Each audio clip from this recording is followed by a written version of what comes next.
Bonjour tout le monde. Aujourd'hui, on attaque un sujet qui va littéralement vous sauver la mise le jour du bac, le plan de la dissertation. Beaucoup d'entre vous pensent que réussir une dissertation, c'est avoir de bonnes idées. C'est vrai, mais ce n'est pas suffisant. Si vos idées sont mal rangées, le correcteur ne les verra même pas. On va donc voir ensemble 6 types de plans. 3 plans classiques, que vous utiliserez la majorité du temps, et 3 plans complémentaires pour les sujets plus particuliers. À la fin de cette séance, vous saurez reconnaître le bon plan rien qu'en lisant l'énoncé du sujet. Avant de foncer dans les exemples, une question toute bête. À quoi sert un plan? Imaginez que vous racontiez une histoire à un ami en sautant du milieu au début, puis à la fin, puis encore au milieu. Il serait perdu, non? C'est pareil pour votre correcteur. Le plan, c'est la colonne vertébrale de votre devoir. Il organise vos idées pour qu'elles s'enchaînent logiquement et répondent, étape par étape, à la problématique. Bonne nouvelle, il n'existe pas 36 façons de construire un plan. Il y a 3 grandes familles que vous voyez ici, dialectique, analytique, thématique, qui couvrent la grande majorité des sujets. On va les détailler un par un, à chaque fois avec la méthode, un exemple résumé, puis un texte entièrement rédigé pour que vous voyez à quoi ça ressemble une fois écrit. Premier type, le plan dialectique. Retenez le mot, il revient tout le temps en français comme en philo. Sa structure, thèse, antithèse, synthèse. Dans la première partie, vous défendez une idée à fond, comme l'avocat de cette position. Dans la deuxième, vous faites l'inverse, vous attaquez cette même idée. Et dans la troisième, la plus importante, celle qui montre votre esprit critique, vous ne dites pas juste un peu des deux. Vous dépassez l'opposition avec une position plus nuancée. On utilise ce plan dès que le sujet vous demande votre avis sur une affirmation. Faut-il? Peut-on? Ou quand on vous dit discuter. C'est un sujet qui vous invite au débat. Prenons un exemple concret. Faut-il toujours dire la vérité? Partie 1, la thèse. Oui, c'est un devoir moral. Ça fonde le respect et la confiance. Vous pouvez citer Kant si vous l'avez vu en philo. Partie 2, l'antithèse. Mais dans la vraie vie, on ment parfois pour protéger quelqu'un, un mensonge pieux, une vérité qui ferait plus de mal que de bien. Partie 3, la synthèse. La sincérité reste un idéal, mais elle doit s'accompagner de discernement. Vous voyez la logique? On construit, on déconstruit, on reconstruit plus intelligemment. Cette diapo est nouvelle par rapport aux précédentes. Ici, je ne vous donne plus juste des mots-clés, je vous montre le texte entièrement rédigé, tel que vous devriez l'écrire le jour de l'épreuve. Regardez bien la construction de chaque paragraphe. Une phrase d'idée directrice au début, puis un argument développé, puis un exemple concret pour l'illustrer. Ici Kant, puis Benjamin Constant. Et surtout, regardez les phrases de transition en italique entre les parties. Elles annoncent explicitement ce qui va suivre. C'est exactement cette mécanique, idée, argument, exemple, transition, que vous devez reproduire dans votre propre copie. Prenez le temps de la lire une fois chez vous à voix haute, ça aide à s'imprégner du style. Deuxième type, le plan analytique. Ici, on ne discute pas une affirmation, on analyse un phénomène. La structure, constat, cause, conséquence. D'abord, vous décrivez le problème, ensuite vous expliquez pourquoi ça arrive, et enfin vous regardez ce que ça provoque. Ce plan, vous l'utilisez quand le sujet commence par « pourquoi » ou « comment », quand on vous demande d'analyser un problème de société plutôt que de prendre position. Il n'y a pas vraiment de camp pour « et de camp » contre « ici ». C'est plus une enquête qu'un débat. Exemple. Les réseaux sociaux favorisent-ils la désinformation? Cette question n'appelle pas un « oui » ou un « non » tranché, elle appelle une explication. Partie 1, le constat. Explosion des fausses informations qui deviennent virales. Partie 2, les causes. Les algorithmes qui poussent le contenu le plus émotionnel, l'absence de vérification, l'anonymat. Partie 3, les conséquences. Polarisation des opinions, défiance envers les médias, menace pour le débat démocratique. Vous sentez la différence avec le plan dialectique? Ici, on creuse un phénomène en profondeur, on ne l'affronte pas dans un débat. Encore une fois, voici le texte complet. Remarquez que je cite une source précise, une étude du MIT, pour donner du poids au constat. C'est une bonne habitude à prendre, un chiffre ou une référence rend votre argument beaucoup plus solide qu'une simple affirmation générale. Observez aussi comment la partie « cause » énumère plusieurs mécanismes différents. Les algorithmes, l'anonymat, l'effet de bulle, chacun introduit par un connecteur logique, d'abord, ensuite, enfin. Cette technique de connecteur, utilisez-la systématiquement dans vos propres paragraphes, elle guide le correcteur dans votre raisonnement. Troisième type, le plan thématique. Celui-là surprend souvent parce qu'il n'y a ni opposition, ni cause à effet. On explore une notion sous plusieurs angles. comme si on tournait autour d'un objet pour le regarder sous toutes ses faces. Chaque partie développe un aspect différent, complémentaire des autres, pas contradictoire. Vous reconnaissez ce plan quand le sujet est ouvert, avec des formulations comme « en quoi » ou « dans quelle mesure ». Ce sont des sujets à facettes multiples, dimension économique, puis sociale, puis culturelle par exemple, sans qu'aucune ne s'oppose à l'autre. Exemple. Quel est le rôle de l'art dans la société? Ce n'est ni une affirmation à débattre, ni un phénomène à expliquer par des causes, c'est une notion à explorer sous plusieurs facettes. Partie 1. La dimension esthétique, le plaisir et l'émotion. Partie 2.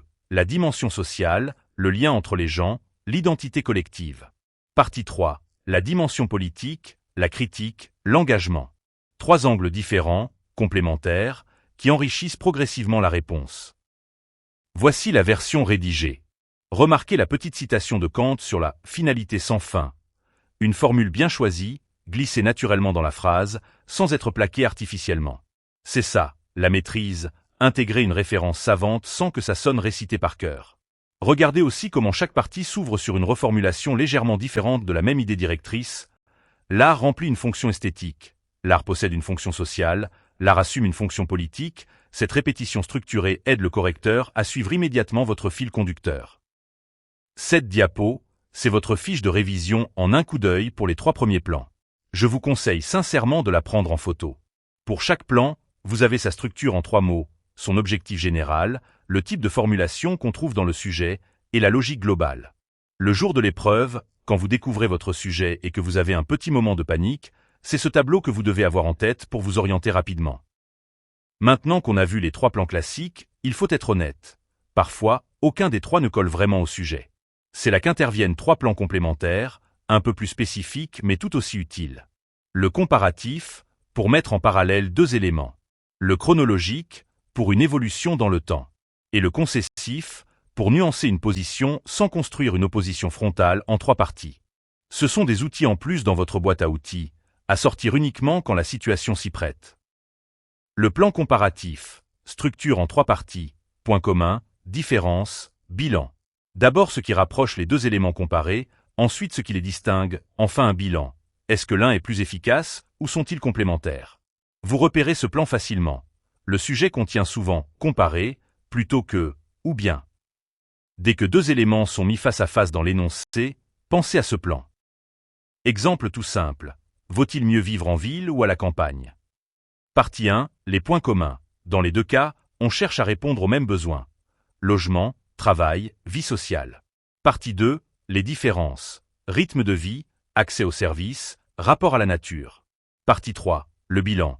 Attention, on ne dit pas qu'il y a un gagnant absolu, on montre que ça dépend des priorités de chacun. C'est souvent ça, un bon bilan de plan comparatif. Une conclusion nuancée, pas un vainqueur unique. Voici la version complète.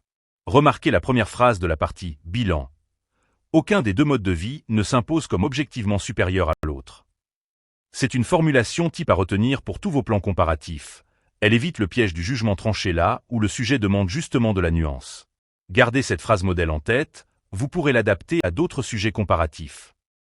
Le plan chronologique, structure toute simple, autrefois, aujourd'hui, demain. D'abord vous situez le point de départ, ensuite vous montrez comment les choses ont changé, enfin vous vous projetez sur les enjeux à venir. Vous repérez ce plan quand le sujet a une dimension historique, quand il parle d'évolution ou de transformation. Dès que vous voyez l'évolution de dans un sujet, ce plan doit vous venir en tête immédiatement. Exemple. Comment le rôle des femmes dans la société a-t-il évolué? Le mot « évoluer » est même écrit dans le sujet. C'est un indice énorme. Partie 1. Autrefois, un rôle cantonné à la sphère domestique. Partie 2. Aujourd'hui, un accès élargi à l'éducation, au travail, à la politique. Partie 3. Demain, les enjeux qui restent, comme l'égalité salariale. Vous voyez comme la structure colle parfaitement à un sujet qui parle de transformation dans le temps. Regardez bien comment chaque partie s'appuie sur des repères précis et datés. 1965 pour l'autonomie bancaire des femmes mariées, 1944 pour le droit de vote, 1975 pour la loi Veil. Des dates précises, ça change tout. Ça montre au correcteur que vous maîtrisez votre sujet, plutôt que de rester dans des généralités vagues comme « il y a longtemps » ou « de nos jours ». Chaque fois que vous le pouvez, remplacez une expression floue par une date ou un chiffre exact. Voici le 6e et dernier plan, le concessif. C'est une variante resserrée du plan dialectique, mais en seulement 2 parties. Partie 1, la concession. Vous reconnaissez d'emblée qu'il y a une part de vérité dans l'objection qu'on pourrait vous faire. Partie 2, la réfutation. Vous montrez les limites de cette concession et vous réaffirmez votre position, mais de façon plus nuancée et plus solide qu'au départ. La différence avec le plan dialectique classique? Ici, vous ne traitez pas les 2 camps à égalité. Vous défendez une thèse du début à la fin, mais en intégrant intelligemment l'objection plutôt qu'en l'ignorant. Vous repérez ce plan au mot « certes », mais « bien que »,« même si ». Exemple. Pensez-vous, comme Rousseau, que certaines lectures peuvent être dangereuses? Partie 1, la concession. Oui, certaines lectures présentent des risques réels. Contenu violent, influence sur un lecteur immature, Rousseau lui-même en parle dans l'Émile. Partie 2, la réfutation. Mais le danger vient de l'usage qu'on en fait, pas du livre en lui-même. Bien accompagné, la lecture reste un formidable outil d'éveil critique. Vous voyez, on ne construit pas une thèse contre une antithèse égale, on part d'une objection pour mieux affirmer sa position. Voici le texte complet. Remarquez la toute première formulation. Il faut reconnaître que c'est une phrase clé du plan concessif, à avoir en réserve pour n'importe quel sujet de ce type. Elle signale immédiatement au correcteur que vous entrez dans une concession maîtrisée, pas dans une hésitation. Et observez la transition. Toutefois, cette mise en garde légitime ne doit pas conduire à condamner. Le mot « toutefois » fait tout le travail de bascule vers la réfutation. Retenez ces formulations outils, elles vous feront gagner un temps précieux le jour de l'épreuve. Deuxième fiche de révision, pour les 3 plans complémentaires cette fois. Même logique que le premier tableau. Structure, objectif, sujet type, logique. Avec ces 2 tableaux réunis, vous avez maintenant une vue complète des 6 plans sur seulement 2 images à retenir. Pour terminer, 3 conseils très concrets. Premièrement, repérez les mots-clés du sujet. Discutez, pour le dialectique, pourquoi, pour l'analytique, en quoi, pour le thématique, comparer, pour le comparatif, l'évolution de, pour le chronologique, certes, mais, pour le concessif. Deuxièmement, vérifiez l'équilibre de votre plan. Une partie qui fait 2 pages et une autre qui fait 3 lignes, ça se voit tout de suite et ça pénalise votre note. Troisièmement, soignez vos transitions. Chaque partie doit annoncer la suivante par une vraie phrase de liaison. Voilà, vous avez maintenant les 6 plans et tous les outils pour les reconnaître et les rédiger. La prochaine fois que vous lisez un sujet, prenez 30 secondes avant d'écrire. Quel plan est-ce que ce sujet appelle?